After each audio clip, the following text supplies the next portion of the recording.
Hello नमस्कार, आपल्या चॅनलमध्ये सगळ्यांचे स्वागत आहे। तर आज आता फायनली माझं इकडचं रुटीन चालू झालं आहे। येऊन 1-2 ते 3 दिवस झाले, तर रोजच सामान वगैरे लावायचं वगैरे चालू आहे। तब्येत पण थोडीशी बिघडलेली, त्यामुळे काय डेली व्लॉग वगैरे मी बनवले नाही। तर आज 2-3 दिवसांनी बनवते। तर आता सकाळचं भांडी वगैरे रात्री धुतलेली ती आता लावून घेते आधी, म्हणजे आता टिफिन बनवायचं आहे। तर आज भाजीसाठी इथं मी वांग्याची भाजी बनवणार आहे, भरली वांगी। तर त्यासाठी आधी वांगी कट करून घेते आणि 5 ते 10 मिनिटं अशी पाण्यात भिजवून ठेवायची, म्हणजे त्याच्यातलं जी काही घाण वगैरे असेल तर ती निघून जाते, पाणी काळं निघतं आणि वांगे स्वच्छ होतात। तर आता ह्याच्यामध्ये मसाल्यामध्ये आता इथं शेंगदाण्याचं कूट घेतलं आहे मी, थोडंसं मोठं आणि बारीक चिरलेलं असं दोन्ही मिक्स करून घेतलं आहे। म्हणजे छोटं मोठं असलं तर ते एक बारीक कूट आणि बाइंडिंग छान येते, मोठं कूट असतं तर ते खाताना छान लागतं। तर याच्यामध्ये चवीनुसार मीठ टाकलं आहे, थोडंसं चिमटभर हिंग आणि आता काळं तिखट टाकते, कांदा लसूण मसाला आणि त्याच्यानंतर थोडीशी हळद, थोडासा गरम मसाला आणि थोडासा धनिया पावडर आणि ओल्या नारळाचं चव पण असेल तर टाकू शकता, म्हणजे खीस। पण माझ्याकडे ओला नारळ नाही आहे, सुकाच नारळ आहे, हा बारीक करून ठेवलेला आहे मी। तर तो थोडासा मी टाकला आहे आणि ह्याच्यावरती लिंबू पिळून घेतला आहे आणि ह्याच्यात थोडीशी बारीक चिरलेली कोथिंबीर टाकायची आणि सगळं व्यवस्थित हातानेच मिक्स करून अशी वांगी जी आहे तर ती व्यवस्थित ह्याचं स्टफिंग भरून घ्यायची।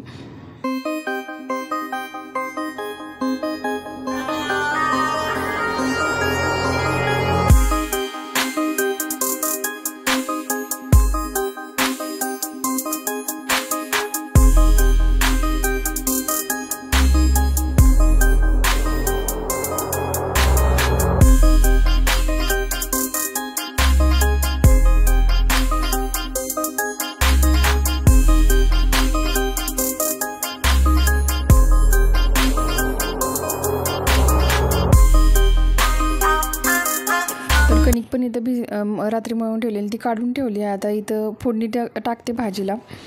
तर आता तेल गरम झालं की मग ह्याच्यामध्ये जिरं मोहरी टाकायची आणि लसणाचीच फोडणी देते मी ह्याच्यामध्ये शक्यतो। तर आज भाजीमध्ये तूप वापरले मी, नेहमी तेलच वापरते, कधी कसं जसं असेल तसं। जास्त तूप असेल तर मग तूप घेते भाजीसाठी पण। तर आता तूप चांगलं कढलं की मग आता ह्याच्यामध्ये जिरं मोहरी आणि कढीपत्ता टाकलं आहे। कांदा पण कधी बारीक चिरून टाकते किंवा कधी लसणाची फोडणी पण देते मी, जसं अवेलेबल असेल किंवा वेळ असेल तशाप्रमाणे दोन्हीही करते। दोन्हीचीही टेस्ट आहे जी छान लागते, काही बदल होत नाही। आणि कांदा आणि लसूण दोन्हीही टाकलं तरीही चालतं। आणि जेव्हा असं तेल उडतं तेव्हा जर थोडंसं साफ केला गॅस ओटा तर जास्त घाण होत नाही, गॅस बघा चिकट होत नाही जास्त। तर आता कांदा छान भाजल्यानंतर लगेच आता वांगी तेलातच थोडीशी 2 मिनटं परतून घेते आणि मग त्याच्यामध्ये थोडंसं पाणी टाकणार, शिजण्यापुरतं फक्त।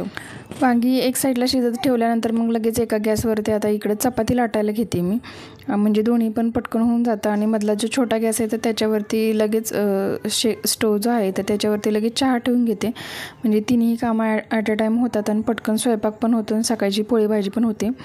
आणि तुम्ही जर पाहिलं असेल तर माझ्या गळ्यात काही नाही आहे सध्या, तर मला थोडीशी मानेवर ॲलर्जी झालेली गावाकडून आल्या, तर त्यामुळं थोडंसं असं गळा पण पूर्ण असं ब्लॅक असं काळा पण पडलेला आणि असे छोटे पुरळ पण आलेले।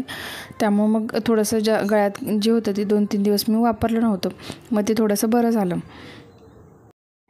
तर आज होती अमावस्या, तर अमावस्याला आम्ही नेहमी मग देवाला नारळ फोडतो। तर एक आपल्या वास्तूसाठी किंवा असा एक कॉमनमध्येच म्हणून फोडतो आणि एक कुलदेवता आपली जी आहे, कुलदेवता किंवा कुलदेव जे आहे तर त्यांना एक नारळ फोडतो आम्ही नेहमी।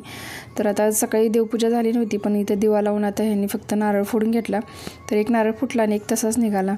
तर त्याच्यानंतर चहा वगैरे घेतला मी, तर परी पण सकाळी लवकर उठते। तर चहा घेतल्यानंतर मग थोडंसं आता क्लिनिंगला चालू केली।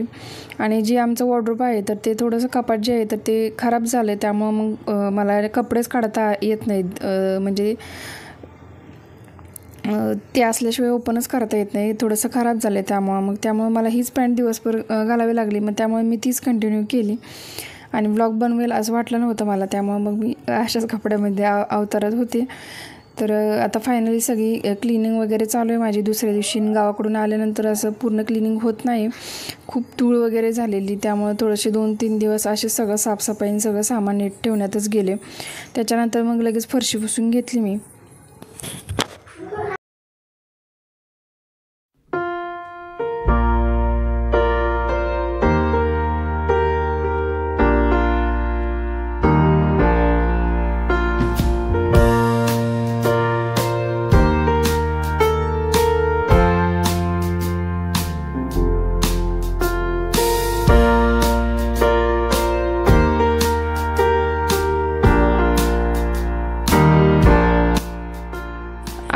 दिवसांनी देवपूजा केली, कारण गावाकडे गेल्यानंतर ह्यांनी केली का नाही माहीत नव्हतं. तर आज आता मी फायनली पूजा केली आणि आता इथं उंबरठा पूजा पण करते, कारण आज आहे अमावस्या. तर त्यामुळे आता व्यवस्थित उंबरठाले पण करून घेऊन दरवाजावरती पण मी आता स्वस्तिक काढणार आहे. आणि मी हे नेहमी उपाय अमावस्याचे, शुक्रवारचे वगैरे जेव्हा जमेल तेव्हा करते. आता परी पण थोडीशी जास्तच त्रास द्यायला लागली, त्यामुळे आता मला रोजची देवपूजा जमली नाही. पण आज तर देवपूजा केली मी. मग इथून पुढं मग जेव्हा पण मला मंगळवार शुक्रवारी तरी मी ॲटलिस्ट करत जाईन, वेळ मिळेल तशी पूजा. पण त्याच्यानंतर मग मी जेवण वगैरे करून घेतलं, कारण खूप उशीर झालेला पूजा वगैरे करताना. तर सकाळी भरली वांग्याची तर भाजी बनवली होती. रात्रीच थोडंसं वरण होतं, तेच गरम करून मग थोडंसं चपाती आणि काकडी जी होती ती कट करून मग जेवण वगैरे करून घेतलं. त्याच्यानंतर लगेच भांडी साफ करून घेतली आणि मग कपडे वगैरे धुवून सुकत टाकले. तर या सगळ्यात वाजले 3 आणि रोजच मग एवढ्या कामात म्हणजे सकाळच्या कामात आता उशीर होते, कारण परी गावाकडून आल्यापासून थोडी जास्त त्रास देते, त्यामुळं काम नीट जमत नाही. तर बाहेर बाल्कनीमध्ये खूप राडा पडलेला, सगळं असं सामान होतं, सगळा पसारा. तर त्यामुळे ह्यांची खेळणी जी होती तर ती पूर्ण घरभर पडलेली. मग त्यामुळे थोडंसं सामान इथं व्यवस्थित लावत होते मी, थोडंसं अरेंज करत होते आणि ह्याच्यामध्येच बराचसाच वेळ गेला. मग पहिला मी थोडंसं व्यवस्थित सेट करून ठेवलं आणि मग बघितलं तर मला ते जास्तच अजूनच किचकट वाटलं. मग परत आणि थोडंसं काढलं आणि थोडंसं वेगळ्या पद्धतीने सेट केलं. मग तर मग आता थोडंसं व्यवस्थित ऑर्गनाईज वाटतं आणि जास्त पसारा पण नाही वाटत. मग थोडंसं सामान वगैरे पण बरंच ॲडजस्ट झालं या कोपऱ्यात. तर आता फायनली हा फायनल लुक आहे. तुम्हालाही कसं वाटतं आहे सांगा मला. तर इकडं मशीन होती, मशीनच्या बाजूला सायकल ठेवली आणि आता इकडं छोट्याशा अशा कोपऱ्यात इकडं ड्रम वगैरे ठेवला आणि ह्याच्यावरती एक साईडला अशी गाडी आणि त्याच्यावरती घोडा वगैरे ठेवले. तर गावाकडून आणलेलं सामान बरंचंच होतं. यावेळी काही मी दाखवलं नाही, कारण मगाशीच सांगितलं खूप आधीचे व्लॉग एडिट वगैरे करायचे होते, त्यामुळे तसंच राहिलं. तर ही चटणी जी होती काळं तिखट जे आहे तर ते बनवून आईनं ठेवलं होतं. मग मागच्या वर्षीची पण जी माझ्याकडं शिल्लक होती तर मग ती थोडीशी देऊन आले आणि आता नवीन जी बनवली होती तर ती घेऊन आली येताना. तर आता ही चिनी मातीची भरणी तर ह्याच्यामध्ये आता पूर्ण काढून ठेवते आणि वर्षभर ही व्यवस्थित जाते आणि भाजी पण खूप छान होते, कारण घरचे मसाले असले की जी टेस्ट असते ती वेगळीच असते. तर आता फायनली ही भरणी जी होती तर ती पूर्ण भरली आणि थोडीशी राहिली होती चटणी, तर ती रेग्युलर वापरात काढली मी आणि ही पूर्ण भरणी भरली होती. आता ह्याच्यावरती झाकण ठेवून मग लगेच मी वरून बांधून ठेवते, कारण मग थोडंसं काही जाण्याची वगैरे शक्यता असते, कारण झाकण असं लगेच निघतं वरून ठेवलं की. दिसताना ते छान असं दिसतंय, पण जास्त दिवस ठेवायचे असेल तर मग बांधून ठेवलेलीच बरी. तर बाहेर मी इकडं आतमध्ये काम करत होते तोपर्यंत बाहेर एवढा असा पसारा करून ठेवला होता. किती जरी आवरलं तरी दिवसभर हेच चालू असतं, आवरायचं आणि ह्यांचं पसारा करायचं. तर एका ताईची कमेंट होती पीठ कसं मळून ठेवायचं. तर नेहमी जसं पीठ मळते तर तसंच पीठ मळून घ्यायचं आणि वरून तेल व्यवस्थित असं लावून घ्यायचं कणकेला आणि पूर्ण अशी झाकायची, किंवा डब्यात पण ठेवू शकता. मी इथं बाउलचा वापर करते. तर व्यवस्थित असं पूर्ण पॅक करायची आणि तशीच फ्रीजला लावून ठेवायची. तर मी जास्त नाही मळत, फक्त एक टायमिंगला जेवढी लागेल तेवढी सकाळच्या पुरतीच मळून ठेवते. तर इथं आळूवड्या बनवणार आहे. तर आळूवड्यासाठी आता इथं सामान घेतले. आता हे सगळे मसाले व्यवस्थित बारीक करून घेते मी आणि त्याच मसाल्यांच्यातच थोडासा लिंबू पण पिळला आहे. तर ह्याच्या आधी मी खूप डीपमध्ये सांगितलेले कितीतरी वेळ की आळूवडी कशी बनवते किंवा कसं बनवायची. तर मला शक्यतो उकडलेली वडी जास्त आवडते आणि मी गावाकडून येताना पानं घेऊन आलेली आणि घरची पानं जी आहेत तर ही थोडीशी रेड अशी आळूची पानं आहेत. तर ह्याची चव जी आहे तर ती वेगळीच येते. विकत जी किती आणली तरी त्याची चव वेगळी असते आणि घरच्या आळूवडीची चव वेगळीच होती. म्हणून मी नेहमी येताना घेऊन येते पानं गावाकडूनच.